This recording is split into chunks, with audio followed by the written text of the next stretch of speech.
Welcome back to Misunderstood, everybody. I'm your host, Rachel Yucatel. We've talked about some pretty personal things on this podcast, but today we are going to expose even more when we get down and dirty and talk about sex. Everybody's doing it, but for some reason, there's so much shame in talking about it. Today's guest takes that shame and throws it right out the window. We are joined by the acclaimed Dr. Chris Donaghue. He has so many titles with the word sex in it, it's hard to keep track. He's the doctor of clinical sexology and human sexuality. He's a certified sex therapist and a certified sexologist. What does all of that mean? We get into it.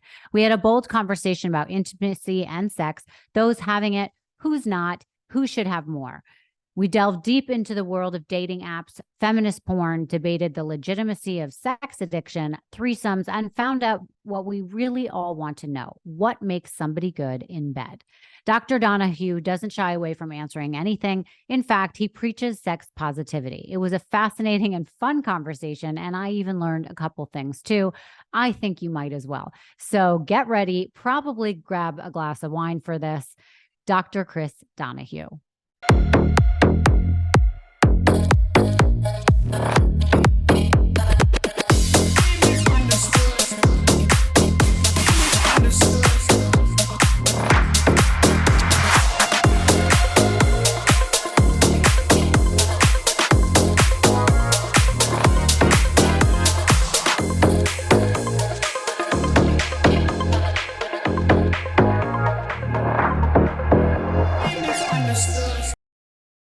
Chris, welcome to the show. I'm sure everybody is most excited of a lot of my guests to hear from someone like you with all these big credentials behind you with the word sex involved. So that's when people listen up, I think.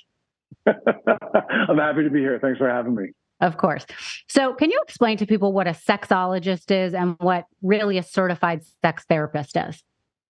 Yeah, so it's a part of psychology. I'm trained in clinical psychology first, and it's a specialization. And the way I kind of break it down is sex is a part of our culture. It's a part of our psyche. It's probably one of the most important parts of our mental health. And it often gets kind of stigmatized or shamed. And a sexologist is someone who's really done the training and the work to understand the history of sex, how sex, plays a role in culture. And then a sex therapist is someone who's trained to work with anything sex-based.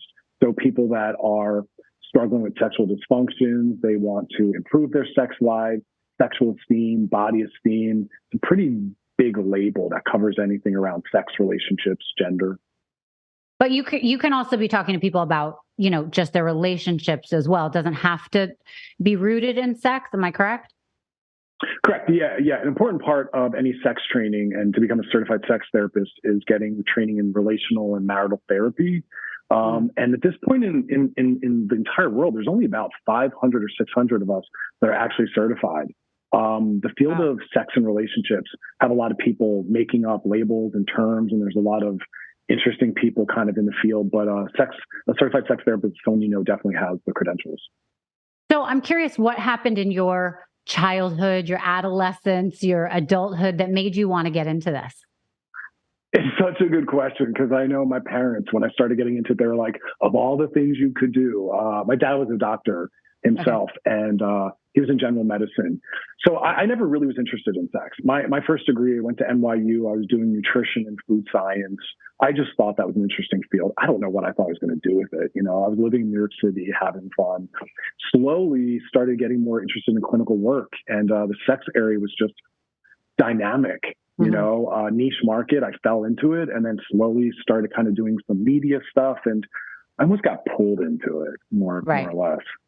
Well, it seems like people would have so many questions about it that they want to talk to someone about. And there's so much shame that goes along with that topic, or, people don't know if they're doing things right. I mean, how the hell would you really know, right? The only intimacy you have is with the partners you've been experienced with, That's right. And anytime I go anywhere, including like a dinner party, inevitably, if someone finds out what I do, someone will be like, hey, can I ask you a question really quickly? Right.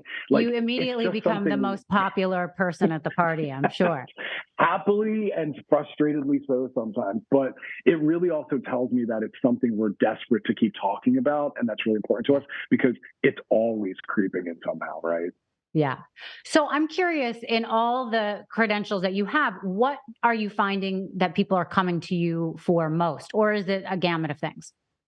Well, right now, it's always there's always a gamut of things, but there's a couple things that will show up based on what's going on in culture. And I would say right now the most important thing is dating apps. Oh, My heart hurts for anyone on them because it's creating a lot of. Okay, see, so what's your experience been thus far? Would you say yay or nay? okay. Well, I am a single mom of an 11-year-old, and I have been divorced for 10 years. So I would say the only way I've actually had successful relationships where I've met a man and dated him for like years has been through Mhm. dating apps. I don't meet people at Yeah. bars. I'm super busy. I find that, like, also I'm 48. So, like, at a bar, why wouldn't a guy go for the 25-year-old who's, all slinked up and, sexed up? And I feel like I have a lot of baggage that goes with me. They have to deal with 3 dogs, a woman who's middle aged, a kid. There's like a lot of shit to it. And I feel like with dating apps, you could put a lot of stuff out there and kind of hand it to them on a platter, be like, this is who I am. I'm okay with it.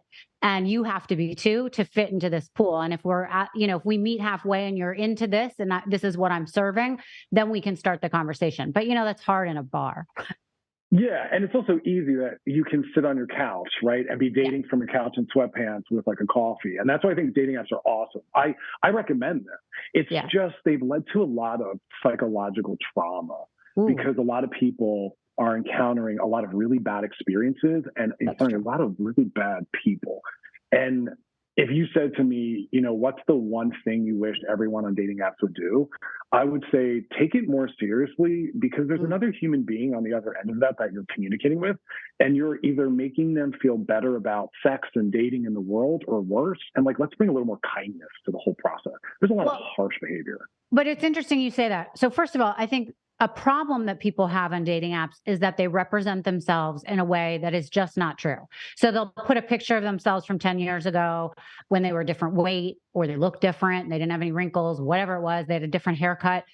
Or, they have filters on, especially women put a lot of filters on. So they get to a bar or restaurant and it's not who you sold, And I think Horrifying. that, I mean, I have a lot of male friends who will tell me stories about how they basically just walked out. They're like, you are not the person that I agreed to meet. And I think it's mean, of course, but I also am somebody who doesn't misrepresent who I am. So I think that there's a lot of ways you can fall into a trap. But also, another thing with dating app that I think is difficult, it's like the grass is always greener. There's way too many options. And so you can have a great conversation with someone, but if you're not engaging quickly and moving forward quickly, like you lose that person because they're interested in someone else. Or there are people that just like to type and never leave their house. And that's a bunch of bullshit too. Don't you Yeah, think? and you nailed 100%. You nailed a core theme, which is the clients I work with on dating, because that's what some people will come work with me on. Is why am I not meeting anyone? What's going on in my dating life? So I will work with them on the pictures they're posting. What are they putting in their bio, right? And what is that Yeah. communicating about them to the other people? Because we can't see ourselves that well. And so I think it's Sure. smart to have a friend look at your bio and your pictures and say, does that accurately portray who I am and what I'm looking for? Right. But I tell them over and over and over, dating isn't about getting someone. Dating is about being as authentic as possible, hoping they are as well, so we can actually see if we're a match. So I Mm. say, what should you wear on your first date? The kinds of things you honestly like to wear. Like, Right. come from your best, but please don't sell a dream. And I think people do that. I'm sure you'd experience that where you're like, wait a second, the person you were on dates 1 through 5 is not actually who you are. So for Yeah. me, I'm in a relationship, but when I was on the apps, I'm pretty casual. So I'm not going to take a date on a very fancy dinner because I don't go to fancy dinners. That's not my Right. vibe. So we'll go to an easier dinner, maybe like a nighttime walk on the beach. I like quieter and more relaxed things. I'm the kind of Mm. guy that like, let's go on a hike and a picnic, right? Yeah. Wear what you like to wear. Go do the kind of activities you like to do. Because as you said, misrepresentation is nasty. But what about all these sites where people are, looking for sex? I mean, they're looking for hookups as opposed to relationships. Do you Yeah. think that's okay as long as they represent what they want? 100%. 100%. Be forthcoming because there are people that are looking for that. I do work with women and men that are newly single. They've been in a committed relationship for decades and they're saying, I just want some casual fun. Maybe I didn't have the sex life historically I had always wanted. And now I want to go through some of those relational and sexual developmental milestones, which are an actual real thing. People that get married really young, I think it's a bad move. You're not learning communication and boundaries and all these really important things. So just be forthcoming about it. Save someone a lot of time, which is kind of where that compassion piece comes back in again. Just be honest. The holidays are here, which is perfect timing for today's sponsor, OneSkin. Whether or not you're traveling or hosting this year, OneSkin is your best defense against all the holiday stresses that can cause your skin to look, well, let's just say older and tired. I've been using OneSkin for a while and I just fell in love with their products. It's literally changed my skin. I've been using it for about a month and a half now, and I'm getting compliments on how good and awake and colorful my skin looks. They're powered by the groundbreaking peptide OS1, which is the first ingredient scientifically proven to prevent accumulation of aged cells, the primary culprit behind skin aging. The real magic, OS1, has actually been proven in the lab to reduce the biological age of skin by several years, meaning it not only prevents, but it slows down skin aging, leaving you with healthier, more hydrated, and glowing skin. And it's just in time for gift giving season. OneSkin has launched their mini bundles, which include face and eye topical supplement, body lotion, and a cleanser, which all comes in a cute travel bag. If you have a trip planned, you've got to pack OneSkin's mini skincare essentials. And if you're gifting this holiday season, OneSkin's mini bundles are the perfect stocking stuffers. And now for a limited time, our listeners can enjoy 15% off OneSkin products using the code UNDERSTOOD when you check out at oneskin.co. That's ONESKIN.co. This holiday season, give yourself and your loved ones a head start on New Year's resolutions to swap your skincare for skin longevity, because with OneSkin, it's not about a temporary result. It's about getting to the root of aging skin and leaving it healthier. So I ordered this mini bundle, and I'm telling you, I was saving it for a trip because I'm going to France for the holiday, and I actually opened it all and started using it. So I'm going to have to buy a whole nother mini bundle for my trip. Everything in there is amazing. The body lotion, which I had not tried before, is fantastic. I'm actually going to be buying the larger option for that because I've almost used all of it. I use it all up. It's so good. The cleanser feels amazing. The eye topical supplement and the face cream is so good. I use it twice a day. And as I said, I'm getting compliments left and right. People want to know why my skin looks like it's glowing. So OneSkin, which is the world's first skin longevity company, is addressing skin and health at a molecular level, targeting the root causes of aging so your skin feels and appears younger. Let's not forget that. It's time to start with a new face, eye, and body routine at a discounted rate today. New customers get 15% off with code UNDERSTOOD at oneskin.co. That's 15% off oneskin.co with code UNDERSTOOD. The new year is approaching, guys. Now is the best time to invest in your skin. Age healthy with OneSkin. So you mentioned you don't love dating apps. Where would you suggest is a great place to meet someone? It's a hard one. I mean, the best recommendation I always give people if they don't want to do apps while still recommending doing the apps at the same time is I'll say to them, go to the kinds of places that you enjoy being, and that will give you the best opportunity to meet the kind of people that also enjoy that. For instance, I also don't like bars and nightclubs. I go see a lot of art. I go to comedy shows. I go to concerts. Continue to do that. However, while there, you have to live in the way that I call living singly. So for instance, if I'm working with you and you were to say to me, I'm not meeting anyone, I'd say to them, well, for instance, when you're at the grocery store, do you have a hat on, sunglasses, and AirPods in? That is not living in the world in a way that allows someone to maybe meet you, right? So I'd say be approachable, approach, right? Be accessible. When you're at that concert or at that movie with your friends, make eye contact with people, right? Like, be open, because people are always looking for signs that this is someone I can approach. People that have good boundaries, right? Because we don't want creepers. But healthy people look for signs of someone who maybe wants to be spoken to. And so I tell people, talk, hold conversations, say hello to people. You have to be approachable. Yeah. Oh, that's really good advice. So, okay. My next question for you would be about what your thoughts are related to, all these things. When people are looking on the news, they're seeing that men are getting in trouble and they're claiming to be sex addicts. What are your thoughts on that? Do you think that exists? Do you think that's just an excuse to get them out of some trouble? Why do rehabs exist for these kind of things if it's not real? Let's get into all that.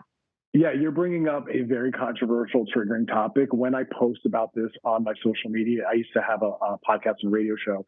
And whenever I would talk about this, it got the most response. So, sex addiction in the clinical world is not a legitimate diagnosis. The diagnostic manual does not have a term for it. You cannot bill insurance for it. And all the major psychological organizations have rejected it as a term. So people that are using that label are making up their own definition for who they're using it for. It's Right. case by case. And that's not a good thing in the field of psychology. So having said that, I think people are misusing it for sure. When I looked at Tiger Woods' situation, right, that was someone who was married and was cheating on his wife. He wasn't a sex addict. He was just a jerk that didn't have good ethics. He was a narcissist. He got a lot of attention. A lot of women threw themselves at him, and he had poor boundaries and not enough care for his wife. That's not a sex addiction issue, right? That's like a personality. Just being an asshole is what you're saying. That's exactly what I said. He's an asshole, not a sex addict. And these treatment centers, I hope they have a good intention, but I think they do a lot of damage because a lot of the sex addiction field really walks people into sex phobia and sexual anorexia, and they shame all sexuality. And Yeah, Go ahead. I was going to ask how they're actually treating that while you're in there. Yeah. So what they essentially want to do is they want to remove all sexuality from your life. So if you go in there saying I'm a sex addict, I'm Tiger Woods, they'll say, well, you can't even masturbate. And now, so it's like, okay, well, that's interesting, right? Like now we're just really shaming sexuality in their life at all. And their criteria for sex addiction often steps far outside of out of control sexuality. So for instance, if you're into some really kinky stuff, for a lot of those centers, that's a criteria for sex addiction. Hold on a minute. That's not true. People are very sexually diverse. We have really great research from porn search engines. Whether you like porn or not, it still tells us what billions of people every day are sexually interested in. And guess what? Nobody is Googling married wife in our bed after showering on Sunday in missionary blowing kisses. No one's Googling that. The world is kinky as hell, but we shame that as sex addiction. I have clients come to my office saying, I'm turned on by this creative, diverse thing, so clearly I'm addicted to it. No, you just have to do the work of having confidence in the fact that you have a creative sexuality. So if you had a couple coming into your office and they're talking to you about how maybe the husband or even the wife is more turned on by porn and they're not necessarily turned on by each other, are you telling them to do some role playing like porn? Sometimes, but it's more about looking at what is that porn, what need is that porn meeting, and how can we find another way? So for instance, sometimes partners don't want sex with each other because the sex is not worth wanting. So it's really an issue of improving their sex life. Other times, they don't have a healthy relationship. And it's healthy that one of them would rather go to porn than their abusive or verbally abusive partner. Yeah. Other times, it's because maybe the porn is a more honest expression of what they're turned on by, and they're afraid to share with their partner, this is the kind of sex I'd really like to be having with you or in general. And so it's really about digging deeper. So what about the notion that somebody who watches too much porn, they can't have regular sex? Again, I want to understand if it's that there's an intimacy issue and that to, approach a partner for dating or sex is beyond what they feel like they have the skills for, and porn is very easy and lazy. And also we live in a culture, sadly, where some people aren't seen as dateable, right? Like there's market value where everyone wants a certain kind of person, right? Yeah. And some people are larger bodied, have disabilities, et cetera, et cetera, et cetera. And for some, porn is the only way that they have access to sexuality. And I'm glad they have that. So it's really about figuring out what need is the porn meeting, and is there another healthier way to get that need met? Right. You were bringing up some like Tiger Woods and some scandals there. We were talking about and going to sex addiction rehabs and how maybe that works to clear their path going forward. Like some people look at it as a way to kind of make themselves repent for what they're doing. And I'm talking about the public seeing that, not necessarily them. But what are your thoughts then on the women involved in that kind of scandal and the slut shaming that goes around with that? The women that are the victim, or the women themselves? The women that are involved in those kind of scandals with those men, my heart. like what's the name of the guy who was Sandra Bullock's husband, I think, had an issue, or even a Kevin Spacey. Yeah. Or, and a Tiger. Yeah, well, it's like the women always get blamed, is my point, and the men get to go to sex rehab, which you're saying you don't believe exists, and then their record is kind of clear. But the woman is always the mistress, the whore. She's slutty. She has this cloud on her of being, very promiscuous and not worth being a wife, so to speak. I see that in cheating as well, where sometimes if a woman's being cheated on, she directs the anger at the other woman versus at her husband who created the issue, right? And who should have the most responsibility to her. So that hurts my heart, right? And I think slut shaming is a really horrible thing, because if you want to talk about slut shaming very quickly, when we slut shame someone, all we're saying is, we're talking about ourselves, the person who's using the label. We're saying the sex you're having makes me uncomfortable. And so instead of just acknowledging that, I'm going to pathologize you as though you're the problem. But I feel bad. That's a commentary on media. Media loves a target. And we're not going to go after Tiger because, like you said, he's struggling from a psychological issue. Well, let's call bullshit on that. Like, I put an article out there, I think it was the Daily Beast, where I was like, bullshit. He's an asshole. He's a narcissist. This guy's not a sex addict. Like, let's not put this on the women. Let's put this on him. Grow up. But also, men, hold each other accountable. Like, don't support your friends doing that stuff, because we see a lot of that as well, where men know that their friends are doing those things. Step in. Yeah, I mean, I think people are really stuck in these sex roles, right? That women get attached, or they could be the cheater. They steal these men away, and then these men, either it's cool to have notches on their belt, or they can do these things and get away with it and just, move on. But for the woman, it really stays. So I feel like there's roles that for a very long time have remained. Yeah, and that's why I'm always really proud of the women that are trying to normalize female sexual empowerment, because I think that's a key part of reducing some of that slut shaming. Right. And so I think we need more of that. So something that's different about you that I realized in researching you is you believe people should have a lot of sex and have it early.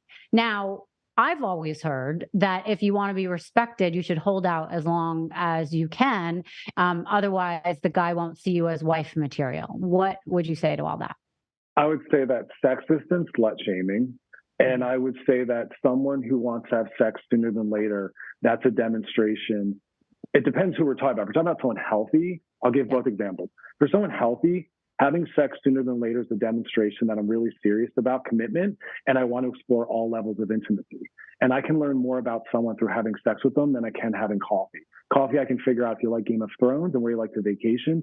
Sex, I learn about your body esteem, your self-esteem, boundaries, communication skills, and whether or not we're compatible. The problem with delaying sex is sometimes the interest is only sex, and we don't know that until we've had sex. And if I'm interested in them afterwards, then I know that there's a deeper connection that we can build on. And I want to know that. Right. Okay. And so you brought up something that I want to ask about. What is the difference between intimacy, right, and then like one-time sex? Like, I think there's this line that people don't know how to walk on, which is like, do I have to be in love with someone to have sex? Do I have to have love feelings? Can you be sexual, and can that be okay? Can you do that in a relationship? Like, talk to me about, these issues of, wanting to be in a relationship and have intimacy, but also, having a one-night stand and having that still be okay if that's who you are. Yeah, the first thing I say, because I work with a lot of those individuals where they'll be wanting to be in a committed long-term relationship. That's a beautiful goal. And maybe they're in a similar situation as you, where they're saying, and I'm not saying you said this, but they could be parallel, where they're at a certain phase of their life and they're liking what their life has for them, and they're open to relationality, but they're not necessarily desperate for it because they have a lot of beautiful things in their life that make them feel full and happy. And I'll say to them, you can seek both at the same time. There are a lot of beautiful examples of what began as sex only, leading to the uncovering of the fact that we have a lot more in common. Oh, and oh, wow, like I learned more about you. And it can lead to dating, right? So if you want relationship, my stance is be open to everything, because you never know what will lead to what. And again, I work with a lot of couples where it began as friends with benefits only, or as a one-night stand, and they slept over and they had a great morning and they stuck around and went for brunch. And next thing they know, it's months later and they're still hanging out. And there's really something to this. Don't shame sex as though it can't lead to more. Sex is never just sex. Even In the dark, no names exchanged hookups are an intimate process. It's still a human being that you're connecting with. And I say that because I want people to take that seriously. I want people to take hookups seriously. You are leaving someone better off or worse off. Take that seriously. But again, if you want relationship, be open to all of it. Right. What would you say about couples that are in sexless marriages, or even just, people that have been dating for years and that portion has fizzled out? Is that natural? I think people have started to believe that that is natural and they should just go with it. And, they might still really love the person, but their words to you would be, I'm not in love with them anymore. How do can you get out of that? Can you get back? What I mean is, can you get back into a sexual relationship with them, or do you need to get out of the relationship altogether? Yeah. That's a painful moment, and it can be a very scary moment, right? If you're very deep in it with someone and you've built a powerful life full of home ownership and children and you have dogs, it's a very scary moment where you're confronted with, what does this lack of sex mean? So it's going to mean a lot of different things for a lot of different people. The first thing I always say is, don't panic. Because how sex is right now does not mean that's how it will always be. So don't panic. And I want everyone to know that expect phases where there's some sexlessness, because there is a basic biological component to this, which is under times of a lot of stress, because maybe you are dealing with issues at work or you've lost a loved one, you aren't supposed to be sexual. Your erotic system shuts down so you can attend to dealing with those stressors. Right. Or sometimes it's a self-esteem issue if somebody's gained weight, lost weight, whatever. So I always say, allow some of that, but we can never go back to what was. The sexuality we have in the early stages of a relationship is not an honest or true baseline for that couple. The most arousing thing sexually is newness and novelty, and we can only find that in the beginning of a relationship. And I think the issue is that later into a relationship, we don't realize that our sexual desire will sometimes have to come from a different place. We cannot rely upon those early things. Again, newness, novelty, distance, space. Now that we're close and connected, because when we start dating someone, what do we want? I want you to text me every day. I want you to sleep over. I maybe want to live with you. That is all the death of eroticism. So in wanting all of that, you have to almost prepare for some of that magic sexually to drop. And sex desire comes from another place. So what does it come from then? It comes from this. I love you and I want to be close to you now. It's not just horniness anymore. It's, I want to have a shared experience. I want deeper intimacy. It's still very pleasurable. I want to be close to you. It feels good and I feel safe after having done that with you. But some people can't handle or tolerate that. But often it has to come from a different place. So okay, go ahead. Yeah, and the really quick other caveat is also check in on whether or not you're having the kind of sex that's worth wanting. Are you withholding who you really are and what you really want sexually? Because that sometimes is the case. And also, don't you sometimes maybe get into a rut and you're always doing the same positions and you think that that's what you stuck with? All of a sudden, that's what it becomes for weeks, years, whatever it is. Yeah. And that could be really boring. Yeah, and that's not sometimes. That's common, actually. Most people do like the 1, 2, 3. We will kiss first, then I'll touch her boobs, then I'll go down on her penetration. We tend to have sex in a very patterned top to bottom process, and that is extremely boring. And so one of the interventions I give couples is start and stop with different activities. Mix it up, different times of day, different places in the house. Sex requires little tweaks. People think we have to bring in costumes and swing from the chandelier and role play and whip. Nah, you don't need to do that. Small tweaks and changes, break the patterns. How would you suggest for someone that's going through this to get themselves or their partner in the mood then, if they've been struggling? That's a tough one, right? Because there's so many factors that are involved in being in the mood. We have to check in with, how do we feel about our own body, right? Like, how do we feel about this, which is what I'm presenting to someone when I initiate sex. So that's when I start and also I'm curious, like with women, I think it's more emotional, like how I'm feeling connected to that person. Like if they didn't take out the trash, they're pissing me off, they're being annoying, I don't want to have sex with them. But the man might be like, oh, you look so hot if you're wearing little boy shorts out and carrying the trash. And I'm like, don't fucking touch me.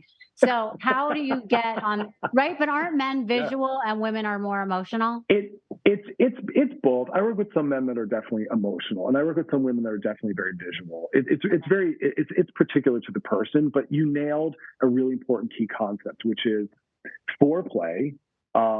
Initiation of sex happens long before you actually approach sex, right? So when someone's coming towards you, they are symbolizing every experience you've had with them hours, days, and weeks prior. So if you haven't taken out the trash and you've been a jerk and you've acted like a slob for days and weeks, that's what I'm feeling and seeing coming at me. So foreplay means be a good person, be a good partner. And that will make someone want to receive what's coming at them. So it's about, again, how does your partner perceive you as a person, but also how do you feel about that which you're bringing to them? You know, the joke I always give, I use a lot of food examples, is sex is like a potluck. If you show up at the dinner and you're proud of what you brought, you're going to put it on the table, you're pointing at it, you want everyone to see it. That's how you have to feel about yourself. But if you don't feel good about who you are, you're going to kind of tuck that meal away and don't want to acknowledge it's yours. So It's about both the relationship, how's that going? And also, how do you feel about yourself? So foreplay is not just sexual. It's about what you Correct. bring to the table beforehand. Yes. Yes. Do you believe that monogamy is really possible and realistic? I think monogamy has a lot of really beautiful benefits that it offers. I think a lot of growth and transformation and learning can happen when it's just you and this other person.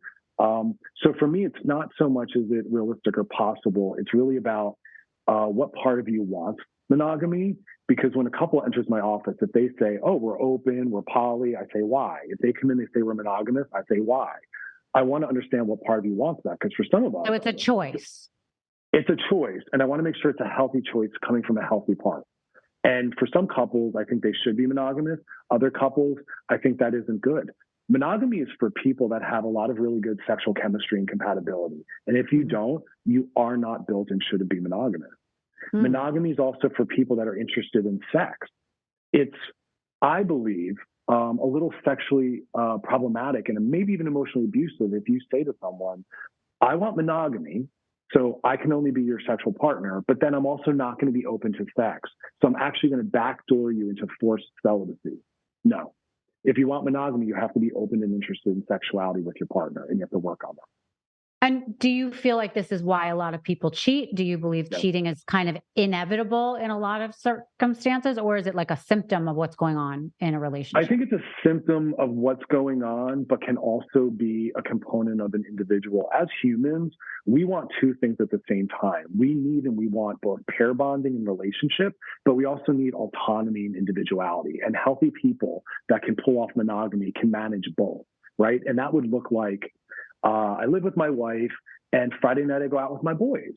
And I'm still in a relationship monogamous, but I'm a solo individual out in the world with my friend, right? But not everyone is going to be able to pull that off. And there are some people, for a multitude of reasons, that aren't built for monogamy. And I say to them, stop trying. Acknowledge and own that you need something open, something more poly, whatever the verbiage might be. Stop trying to do monogamy. It doesn't work for you. You're hurting people. You're hurting yourself. And that's really interesting because I think a lot of those people, we shame them, right? That they're not capable of, committing, that they're a cheater, that they're a liar. And in reality, it might be they're built that way. And if they're just upfront about it, and that's the choice they're going to make, that they should stay in relationships, that is acceptable. I think when you start lying and hiding who you really are is where you get into trouble, and it ruins more than just the intimate relationship you probably have. 100%, right? Because a healthy person, that also starts to eat away at their own self-esteem because they're not living in their own integrity. Yeah. And I think I'm thankful that we're in a time where there's more and more people talking about and practicing non-monogamy. I mean, I loved, there was an article that came out about a couple celebrities, and they were talking about this concept of living together while apart. We're finally in a phase of life where we're acknowledging there's other ways of running a relationship, and essentially what they're doing. And I think Gwyneth Paltrow was one of the people who talked about it. And that, again, I don't know pop culture well, but the girl from The Big Bang Theory, the blonde girl, Ellie, something or other. And it's this stance of we're together, we're monogamous, but we have separate homes. And we sleep over and we spend the night together, but like cohabitation doesn't work well for everyone. Or there's another movement of couples living in the same home, but having separate bedrooms because one of them snores. other reasons. And we live together, we have a great life, but we don't need to share a bed all the time or a bedroom or a home. So we're Right. starting to honor that people need different things. And just because you fail at or can't pull off the standard style, monogamy, living together, same bedroom, doesn't mean there's something wrong with you or your marriage is broken. Yeah, that's really interesting. I think that we're still in a stage, though, where people probably don't understand that as much. And if they see that someone sleeps in separate bedrooms, they assume they're having some sexual issues. Someone's probably cheating and they've been kicked out or, whatever it is. It's funny you're bringing up, shows or celebrities. I don't know if you ever watch Sister Wives. Have you seen this? No, but I'm very familiar with the concept. Yeah. So the man who's married to 4 wives on the show, a lot of them have decided over the years to divorce him. They think he's a jerk. He has like 30 kids, whatever it is. So I watched the show and I'm thinking, I don't get it. How is he sleeping with one woman for 2 nights? Then he goes to the other woman for 2 nights. How do these women not get jealous? I know people who have had threesomes and it always backfires. You're always worried about if the man's really thinking about the other woman, if he's now doing this behind your back, if he likes sex with them more. I mean, I don't know any circumstance where it does work, but that's just in my little community of stuff. And I've actually never, I will be open about the fact maybe this isn't like sexually exciting, but I've never done a threesome because I think that it is too, I don't know. I think I rather would have the person for myself and I don't need to get anything else involved and have there be any problems. But you just made the most important point, which is you have enough self-awareness to not step in and try and to then maybe ruin your relationship. And I think that's the problem is why are you doing it? And if you're doing it because you're pressured by your partner and it doesn't feel good to you, that's not going to go well. And the people that pull it off are the people that actually want it. We're both partners, both desire it. Great. But I say to couples 1,000 things. If your relationship matters to you, you don't just snowplow right in. There's a couple ground rules. First is, why are we doing this? Does everyone want to do this? Things like, if I'm not feeling comfortable as it's happening, are we both on the same page that it stops? Or is the expectation that I'll just exit the room and you'll continue? You also have to talk about it afterwards. Did that work for us? Is that something we'd want to do again? Or is that not something we want to do again? Like, it requires a lot of communication, but you nailed it. Have self-awareness. Do it because you want to. And if you don't, say no. It will not go well for you. Right. Okay. Now I want to get to a question that I think probably everyone's like, shut up, Rachel, and just ask him. How can we have better sex? And I love that the answer is a more simple one. The answer isn't bigger, louder, faster, harder, which is what we think in our culture has to be the solution to everything. So the solution is almost a little boring. The solution is 1,000 things. Number one, get out of your patterns and habits. Because as you pointed out earlier, we tend to do it the same way. It starts the same way. It ends the same way. It's at the same time of day. That sounds boring to me, whatever it is we're talking about, right? Like, we don't eat the same meal every day. We don't watch the same TV show. I don't go to the gym and do the same exercises. That's boring. Yet we do it with sex and we wonder why it stinks. Also, bring your authentic self. Your monogamous partner, if we're talking about monogamy, is the person who should know you sexually. If they don't know all the things that turn you on, you're doing it wrong. That's the person you're supposed to bring that part to. So all the things you're fantasizing about, all the porn maybe you're watching, that's a communication of a more authentic part of your sexuality. Are you trying to bring that to your partner somehow and engage in that? And for some couples, maybe they're not going to do all those things. Okay, but there's still some things we can learn from that. And one of the tools I'll give couples is it's called the yes, no, maybe, where only for healthy, secure, confident couples, because it can go really wrong, they'll share all the things that they fantasize about and turn them on. And the partner will say, yes, that sounds good to me. No, it doesn't. Or maybe if we make some changes. And that's an intervention on intimacy building and possibly changing sex. Right. Well, I think that's a really interesting answer because most people would think, oh, the woman has to want it in the ass to make it really good sex or whatever. So it's a more simple answer, as you said. I want to ask specifically about, well, clearly there are people you have sex with and you know that they just suck and it's terrible. And then there are people that surprise you and they're amazing. And then sometimes with yourself, like I know, I'll just share, people have said, oh, I assume you're really good at Ben. And I think about it, I'm like, I got to be honest with you. There are people that will tell you that I'm amazing. there are people that'll tell you that I'm like a starfish and I just lay there because I'm so not into them and I just want it to be over and it's Yeah. terrible, but like I'm in a relationship with them or whatever it is. You know what I mean? So I think, I guess, how you feel about yourself in relation to them, but also there are some tips and tricks of people who are good in bed with physical, tangible things that can kind of bring you out.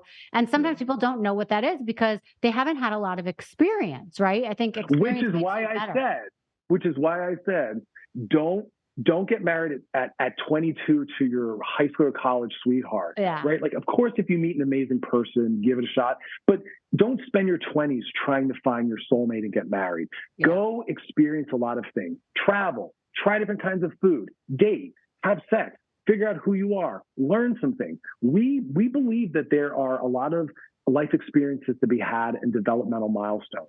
But when I mentioned there are also sexual relational ones, we're like too far. And it's like, why? Because this is what can happen, right?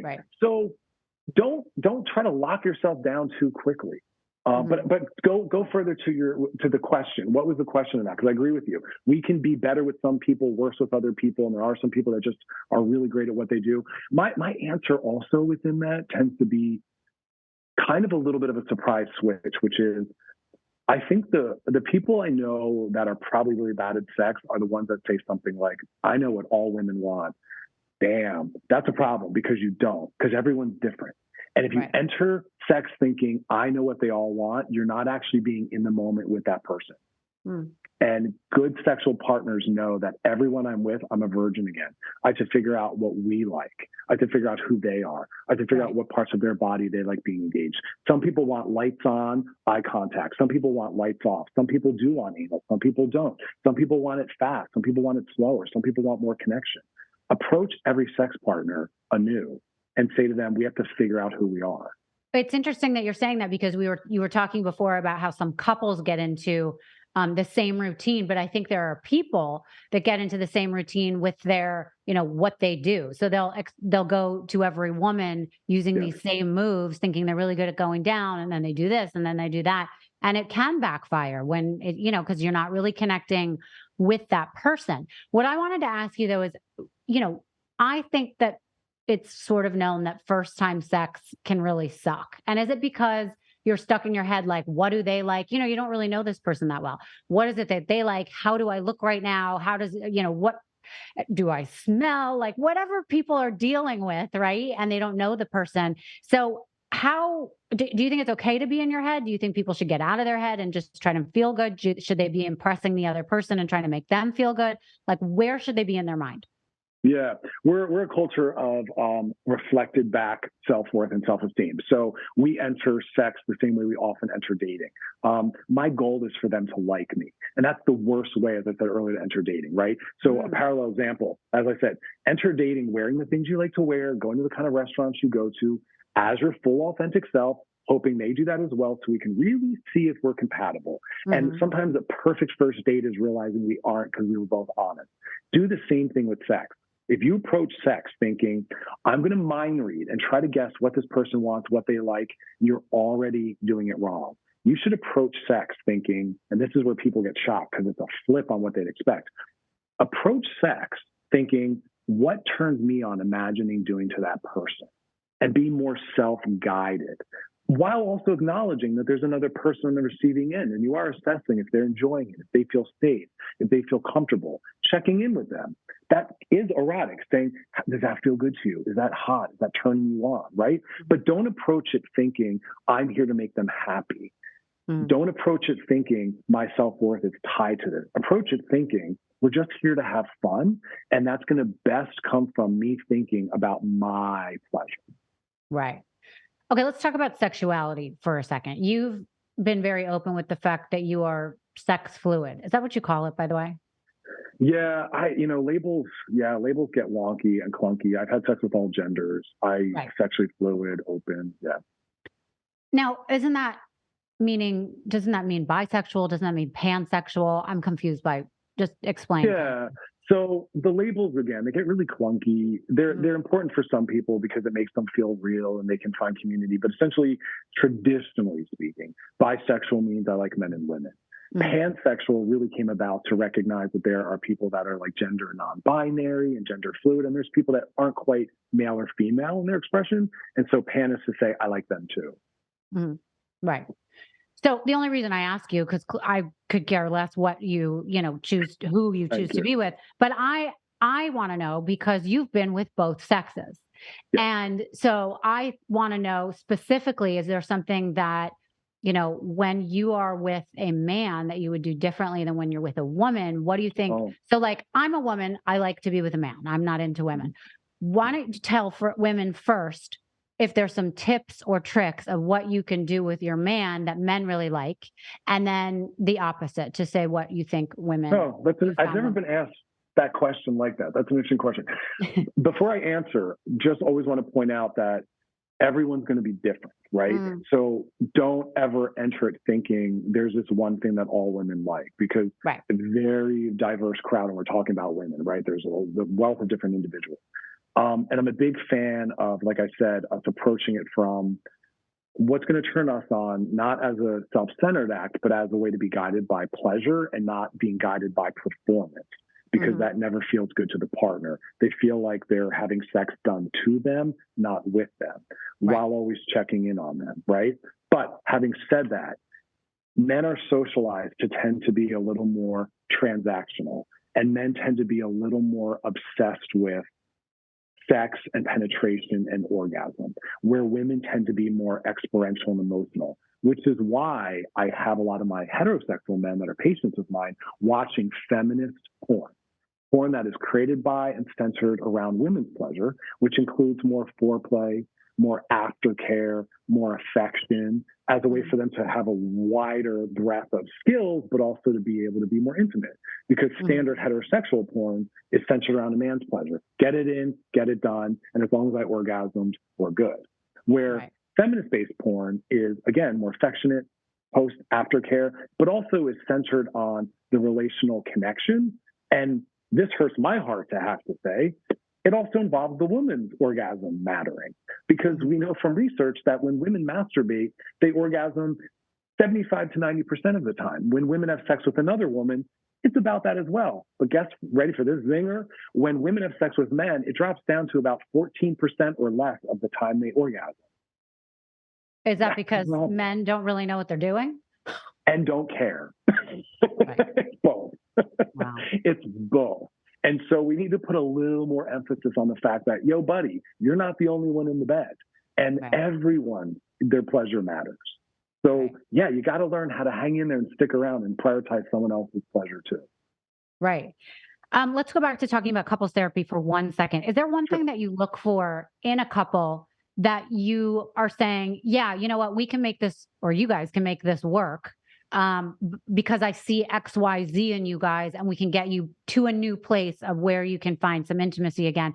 Or can you look at a couple and say, oh God, you'd be better off, in different relationships, going your separate ways? Like, what are you looking for? Yeah, thank you for that question, because that's a brilliant question. It's a smart question. It's probably one of the most important questions. And I don't want couples to panic in my answer, but here's the answer.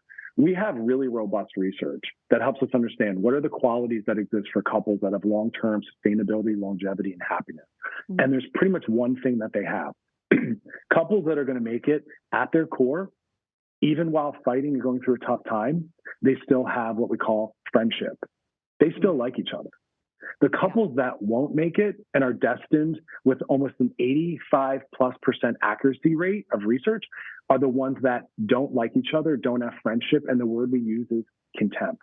If a couple enters my office and they have contempt for each other, and you can see that, where they do not like each other, we're probably not going to get any work done, and they should probably separate. That is such a good point. I mean, there's a different way that I interact with someone, even if I know the relationship is ending, if I have some respect for them, if I really, like them and I'm very cautious about hurting them, really. I mean, and then there are people that you don't give a shit what you say to them because you're just like, you disgust me, you're annoying, everything about you I'm repulsed by. But when you have this little thread left of respect for the person, I think it does change things. And something you made me think of too, like what's really important to me is I really crave a witness to my life. To me, that's super important. I want someone who knows me. And when we get to a stage way later in our relationship where things might be going wrong, I believe that the thing that will hold us together is that we have this, these bonds rooted in experience together and things we've been through together. And I'm always hoping that that will bring us back to a Yes. place of intimacy. Now, I don't have anyone in my life that I know this personally from, but No, I'm but that always is hoping it. I'll find that. That is it. Thank you for that exact soundbite. That is what relationality should be about. I want a companion on my journey. I want someone to witness my life. I want someone to be next to me through it. But we don't date from that perspective. We date usually from our ego, which is he needs to be a certain height. He needs to have a certain structure in his life. And I say to clients, that's your ego. You don't need him to be a certain height, actually. His height has nothing to do with what kind of witness or partner he'll be in your life.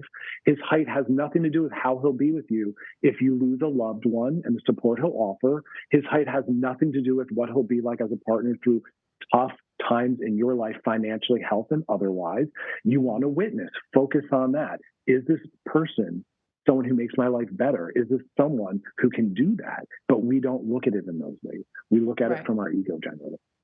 But what about people that are getting into fights with their partner because they are no longer motivated, because they don't make a good enough salary, whatever it is? Because those things can really affect sex. They can really affect a relationship. How do you separate it, or do you think they're really intertwined? I think they're intertwined. It's this really difficult balance of these two pieces. We don't enter someone's life as their partner because we want them to nitpick us and tell us what's wrong with us and ask us to change. No one says that's why I'm going online to date, right? And yet, I want people to be able to make requests on their partner. And so let me answer that by making two therapy points and tips. Number one, make requests, not criticism. Right? Okay. The way you approach that topic matters because you have to remember the goal is the relationship, not the change you're seeking, first and foremost. So always focus on how is this theme or topic or argument impacting our relationship. So make a request. Hey, honey, it would mean a lot to me if you could please start taking the trash out. That's going to do more relationally and motivationally than to say you're a jerk and a slob and you never take the trash out. That is toxic and that motivates nobody, right? So that's the first point. Right. The second point is, and this is very clunky and confusing sometimes, your job as a partner is to accept your partner as they are. So when you're dating, you're assessing, is this what I want? It's what do they call it in furniture? It's as is. Right. No changes are coming. This is as is. It's a floor model. You're getting that as that. So if that's not the color, fabric, damages and all. Thank you. Damages and all. Then please don't purchase that couch, right? So while I said that your job is to what we call accept and allow, not control, not judge, you still are allowed to make requests. And a good partner will be noting those requests. So when I'm in a relationship with someone that I love, like I am now, I expect them to accept me as I am. However, because I'm a good partner and I know that everything I'm doing and how I am impacts them and their life and their mental health, any request they make, I'm jotting it down. I want to give them that. I love them. So it's both. Accept your partner as they are. Problem, whatever you said, stains and defects and all, but still make requests lovingly. And as a good partner, hear those requests and write them down and freaking work on. Right. I love that. Okay. We talked before about having experience in sex. What about people that have been with a longtime partner and they don't feel as experienced in sex and they want to learn about how to have better sex? Where would you suggest they go look at porn? Would you suggest they read a book? Like how do they get better if they're only working with one person? Yeah, I mean, the first answer is it's going to be tough, right? Because you only have access to this one partner and that's a decision you made and we have to work within the limits of that. But there's a lot we can do. Number one, I would say watch some porn, but I'm very thoughtful about the kind of porn that I support my patients in watching. And I have them watch, as I said before, feminist porn. I don't want them watching the standard porn, which is body shape, sizes, activities that aren't standard for us.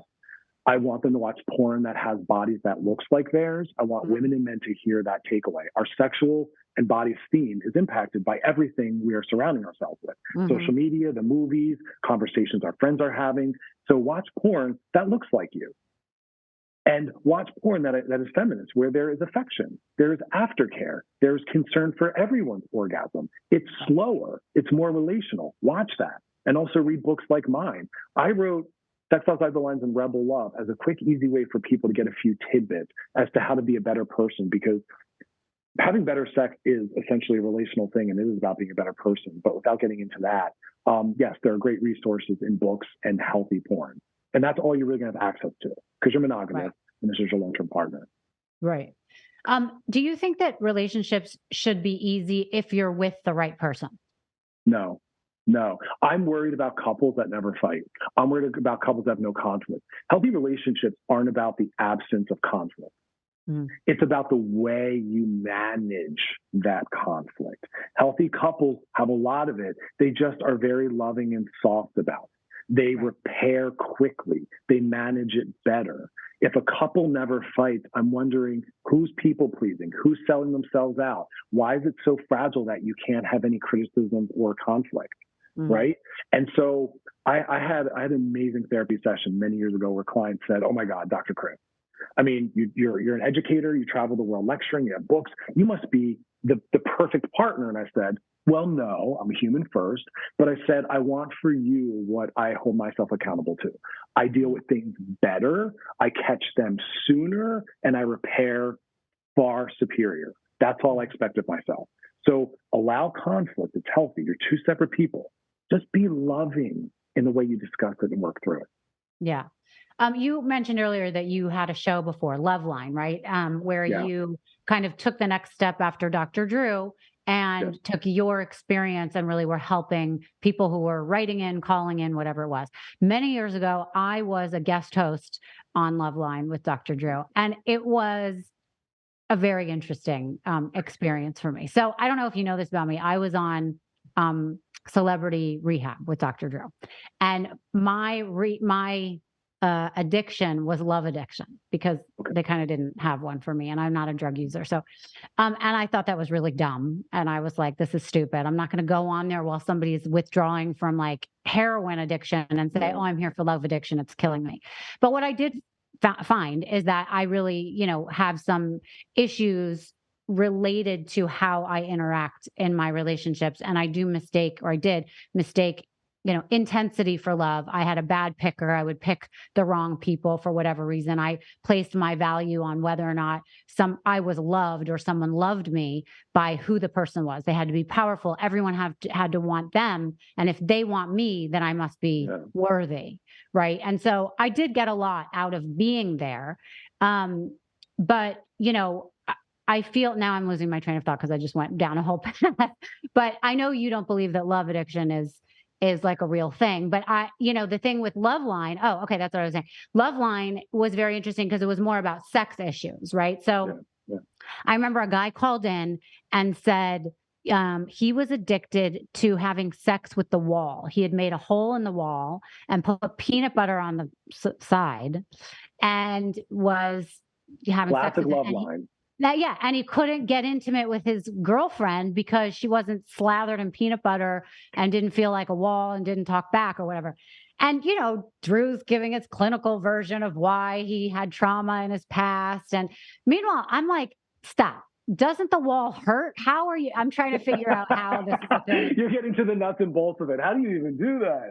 Yeah, it was just crazy for me. I couldn't understand any of it. But did you have an enjoyable experience being on that show? That's the question and all of that. I love that that's the question. How did you I was really complimented that was an opportunity I got to have, right? Because before what the true story is, when Dr. Drew stopped doing Loveline, me and Amber Rose were doing it as a podcast, and then a radio station, K-Rock, asked me to do it as a radio show. And I loved it. And I was so complimented because kind of like what you're doing with your show, it's just great to have an opportunity to have an impact and to have a legacy of changing people, helping information get out there.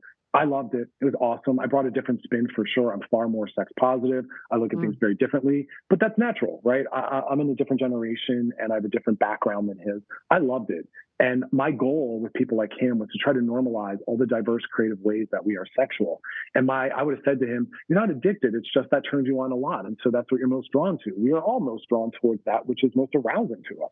Yeah. And what I noticed from being on that, and also from going to love addiction meetings, which were, immersed in sex addiction meetings, Yeah. I found that came with a lot of shame, and a lot of, people would associate that with trauma and things they went through in their past. Whereas it sounds like with you don't put shame on that. You're like, okay, Correct. well, that's cool if that's what you like to do, but maybe let's like figure out how to translate that into a relationship with a woman or a man or whatever it is. 100%.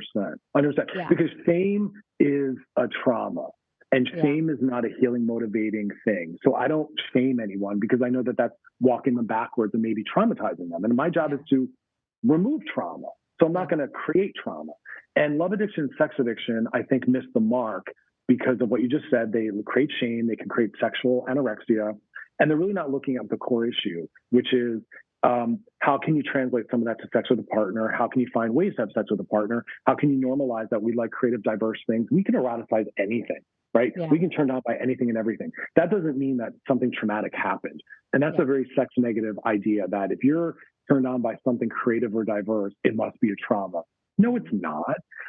Positive things can come from a trauma. Anything we do or we like is a result of every experience we've had. You can never take one thing and link it back to one event. Everything that's happened since that trauma has impacted that. So my work is about normalizing and healing in a different way. Right. Chris, what would you say is the most misunderstood thing about sex and sexuality? That diversity and creative sexuality is inherently a problem. Okay. All right. So where can people find you? Tell us about your books one more time, your podcast, anything you're doing so people can reach out to you. I'm sure people have more questions and would love to get your ear. Yeah. So my books are Sex Outside the Lines and Rebel Love. And my Instagram is at Dr. Donaghue. And those are probably the best resources to find my work. Okay. And do you read your DMs if people are I do. I try to engage as best as possible. Awesome. All right. So anyone listening, definitely hit him on DM if you have some more questions or things you want to know about or have a conversation with him on. Thank you so much, Chris. I really appreciate your time. It's been such a pleasure and very knowledgeable stuff that you have. And I will go forward in the world with your information and hopefully be a better partner to someone.